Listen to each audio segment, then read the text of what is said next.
The mandatory continuing legal education is brought about by CPRA. As you can see on your screen, you have Section 8 of Canon 4, Competence and Diligence. Okay? Now, earlier than that, October 2001, there was Bar Matter 850 that mandated the MCLE or Mandatory Continuing Legal Education.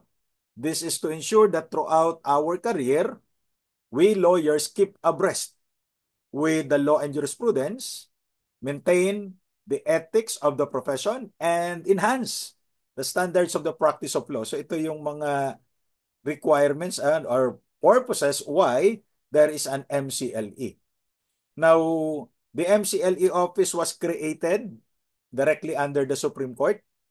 It is the one that monitors the compliance of all lawyers. Okay? So these are the units required. For legal ethics, you have 6 hours, 4 hours for trial and pre-trial skills, 5 hours for ADR, Alternative Dispute Resolution, 9 hours for updates on substantive and procedural laws and jurisprudence. No? So hindi porke nag-a-attend ka, compliant ka na. You have to comply with this unit requirements. No? Ayan. And then, 4 hours for legal writing and oral advocacy. Kasi what lawyers do is write and argue in court. Then 2 hours for international law and convention para alam natin kung ano ang basis nung pag-aresto nung at pagdala dun sa dahig. Hindi sa sahig, ha? Ayan. And then 6 hours. Other subjects to as may be prescribed by the Committee on MCLE. So yan yung mga specialized subjects. Let's say for example, ang mag-MCLE, mga grupo ng piskal, so sila ang pipili kung ano yung gusto nilang topics, no? Let's say mga abogado ng DNR, syempre gusto nila yung mga makamundo, environmental topics, no? O yun, pro-earth pala, hindi pala makamundo, sorry po. Ayan. Now, each lawyer shall comply. At ito yung nakikita nyo sa inyong screen, ano? Yan yung Attorney's MCLE Compliance Report. That is filed under oath, ha? Tapos, minomonitor yan. Now, yung compliance period natin started on April 15, 2001 and 3 years. So, until April 14, 2004. Ngayon po, yung 7 compliance, it was extended because of the pandemic. Okay? But right now, we are on the 8 compliance.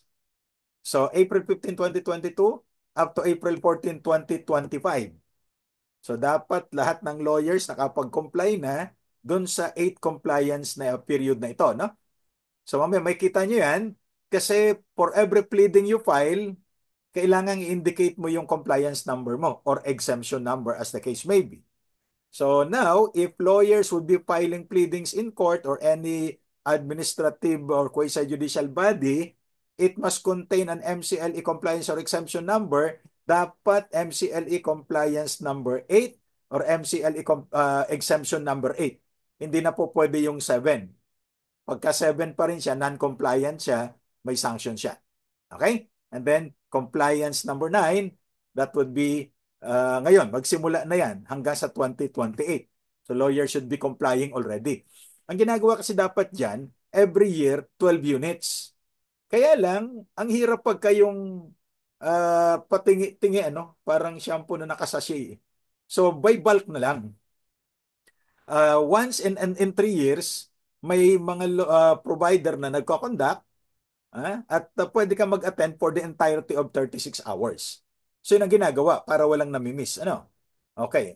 Madalas dyan sa Bacolod, sa Cebu, kung saan sa mga chapters, nagpupunta tayo kasi yung mga IBP local chapters are conducting MCLE seminars, of course, for the benefit of their members. So instead of their members going to different places, yung IBP chapter na mag-invite sa amin, and then kami na pupunta. So that's easier and much cheaper on the part of the lawyers instead of going to Metro Manila or any other places.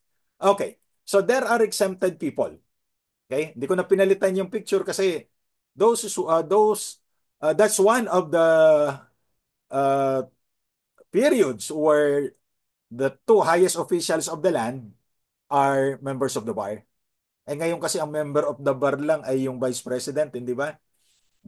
Although may disbarment case na pala itong si vice president, ha? At tatlo yata yung nakapile na disbarment. O, ang isa doon sa mga nag-file si attorney ay si Larry Gadon, hindi na pala attorney ito. Bakit? Eh siya nagmura lang minsan eh. Dinisbar na. O yung vice president daw, ang daming mura, bakit di pa dinidisbar? Ang tawag diyan, damay-damay na, no? Okay. Pilipino yan eh. So 13 commandment, di ba? O, pag nahuli ka, napaamin ka, magdamay ka ng iba para hindi ka nag-iisa. Ayan. So president, vice president, secretaries, undersecretaries, so, exempted yung mga yan. Why? They cannot engage in the private practice of law. They cannot practice their profession eh. Senators and members of the House of Representatives. Pero this is only during their term. Pag natapos yung term nila at kailangan nila mag-comply. Pero they are not required to comply for the period na exempted sila. Okay? Ayan. And then, syempre, Chief Justice, Associate Justices of the Supreme Court, incumbent members of the Judicial and Bar Council, o yung mga lawyers dun sa Philippine Judicial Academy, mga court lawyers, they're exempted. Okay? Now, exempted din yung Chief State Counsel, Chief State Prosecutor. Of course, they cannot engage in the private practice of law. They are government lawyers. Ayan. The Solicitor General, pati Assistant Solicitor General, yung Government Corporate Counsel, Deputy and Assistant Government Corporate Counsel, then Chairman and members of the Constitutional Commission. Okay? Why? The same reason. They're not authorized to engage in the private practice of law. Okay? Then, exempted din yung ombudsman. Lahat ng nasa ombudsman, ganun din ang reason. And heads of government agencies exercising quasi-judicial function. So katulad ng NLRC, ng LTFRB, pero yung mga heads lang nila ang exempted. Kaya yung iba dyan, halimbawa sa NLRC, yung mga arbiter gusto ma-exempt, nagtuturo. Kasi yung mga incumbent deans, bar reviewers, professors of law, we are exempted provided we have at least 10 years of teaching in accredited law schools. Yun. So, doon na ilalagay yung aming exemption. Now, whether you are exempted or not, you are given compliant or exempted, you are given a certificate of exemption. Tapos may MCLE exception number, ang luma na ito, no? Diyan yan yung ilalagay mo dun sa pleading. Number na yan. Kailan tinakpan na natin. Exempted din yung Chancellor, Vice Chancellor, member of the Corps of Professional Lecturers ng PhilJA. Kasi hindi naman sila pwedeng they can practice kaya lang teaching din yun eh. Mayors and governors are exempted because they're not authorized to practice law privately. Pero yung vice governor, vice mayor, members of the sanggunian, they're not exempted. Why? They can engage in limited practice of law. Kaya hindi sila exempted. Okay? And then, those who are no longer in the practice of law, public or private, but they need to coordinate with the MCLE office. Kasi sa MCLE office, either you are exempted or compliant or you are not. Kaya dapat makipag-coordinate sila. And those who are no longer, those who have retired. Pero yung wala namang lawyer na nagre-retire. Lawyers don't retire. They just lose their appeal. Okay? Because a good lawyer will never lose his appeal. Okay. So, anong sanction? Pag hindi ka nakapag-comply, like for example, ang deadline natin ngayon ay April 14, 2025. Hindi ka nakapag-comply, i-assess ka na ng 1,000 non-compliance fee. But you will be given additional 60 days by which you have to comply. Okay? So siguro naman, 2 months yan. So kaya ngayon, may mga naghahabol pa eh. Okay? Then, pagka ganon, di ka pa rin nakapag-comply, you'll be under investigation for violation. You might be listed as a delinquent member of the bar. Ayan. Now, under Bar Matter 1922 noong 2008, all lawyers, when we file our pleadings before courts or quasi-judicial bodies, we need to indicate, dati wala yan, before 2008, wala yan. So, 2008, i-indicate na yan. Diba dun sa dulo ng pleading mo, your name, your roll number, inilagay MCLE compliance or exemption number. If the lawyer would file a pleading without these details, the pleading is expunged from the records and the case would be dismissed because the lawyer is not compliant. So maraming nagre-reklamo dyan kasi if you were a client, is it your duty to ask your lawyer whether he is compliant or not? Diba? Hindi naman alam ng kliyente yun eh. So it's the lawyer's duty. Now, in 2014, Bar Matter 1992 was enacted, issued amending Bar Matter 1922. At ito nang ipinalit. Failure to disclose the required information. That means compliance number or exemption number would subject the counsel to appropriate penalty and disciplinary action. Okay? The pleadings will no longer be expunged from the record. The case will not be dismissed for that reason alone, but the lawyer would be the one to be penalized. Kasi wala namang kinalaman yung kliyente eh. Di ba? Nagtiwala yung kliyente eh. Yung lawyer ang may problema. Ha? Okay. So ngayon, for that, pagmumultahin siya, no? At ito ay 2,000, 3,000, 4,000 for the first, second, and third offenses respectively. So okay na yan. Kaya ng abogado siguro yan.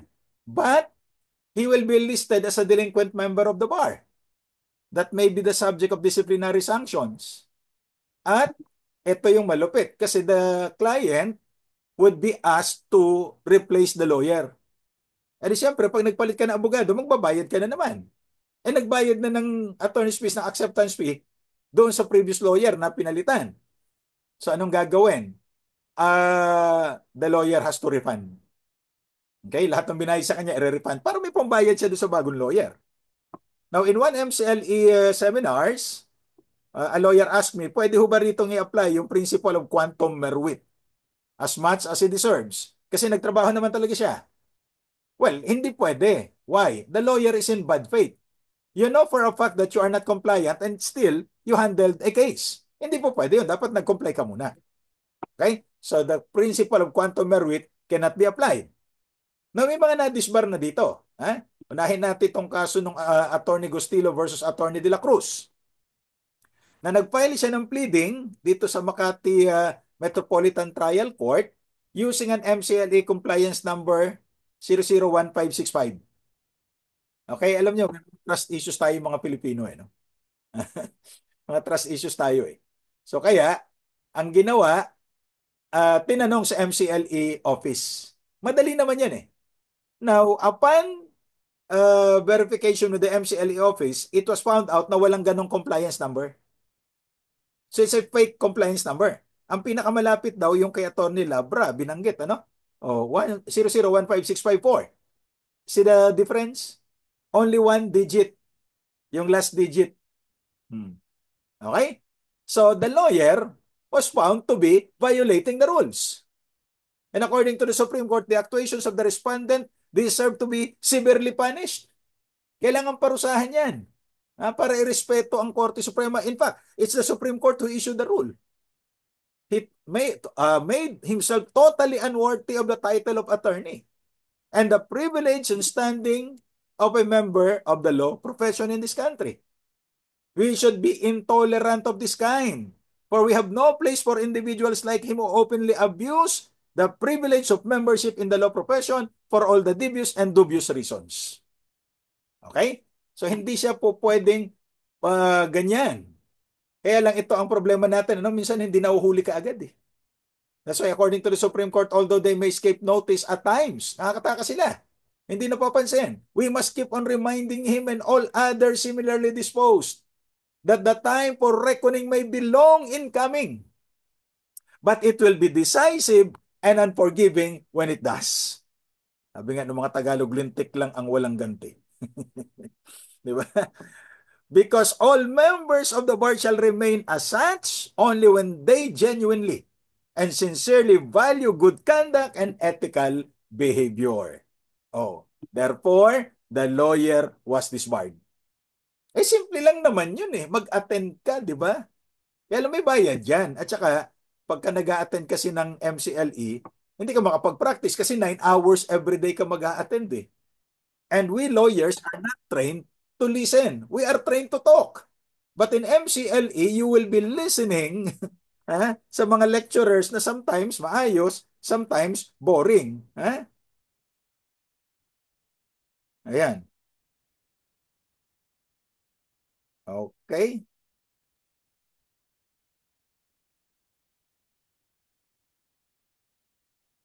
Maliwanag tayo ha. So kaya madaling mag-ingat kaysa magsisi. Now, may nauna pa sa kanya. Ito naman ay sa bandang Isabela, I think. Ganon din, gumamit din ng MCLE compliance number but he did not indicate the date. Hmm. So upon inquiry with the MCLE office, madali lang naman yan. You can inquire online. Ha? It was found out na peke din pala ito. Imagine falsifying an MCLE compliance number. Tapos pinapasagot siya, hindi rin siya sumagot. And according to the Supreme Court, court order should be respected. Hindi siya sumagot. Dinisbar siya. Okay? Now, in another case, ito naman, very honest naman siya. Itong si attorney, nag-file siya ng application for exemption. Dali lang ha.